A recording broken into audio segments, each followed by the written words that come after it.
The Unified Patent Court is 1 year old in June 2024, so how has it been going? It's a remarkable achievement, the world's first supranational patent litigation court, with judges from across European countries. The system has been pretty popular. According to official court reports, in the first year, there are 373 cases filed, including 134 infringement actions at the local and regional divisions, and 39 revocation actions at the central divisions. The parties involve a promising cross-section, including both seasoned litigators and new litigants. It does seem that the court is accessible for parties of all sizes and from across the world. Europe, Asia, and USA are all well represented. The early filed cases had a high number of actions filed in German, but Germany only announced at the last minute that English would be allowed, and so cases had likely already been prepared in German. Quite a few, but not all, requests to change the language of proceedings have been granted.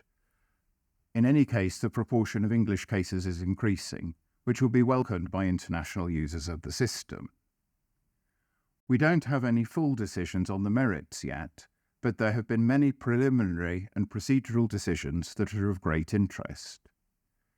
Provisional injunctions are possible to get, but the bar to success is quite high. On the other hand, orders to inspect premises and seize evidence are relatively easy to get. So if you need evidence that's located in participating European countries to prove your case, the UPC system is quite useful.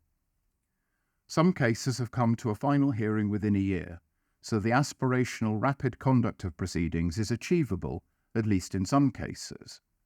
On the other hand, this means that extensions of time are hard to obtain, so parties need to work hard to short and inflexible deadlines.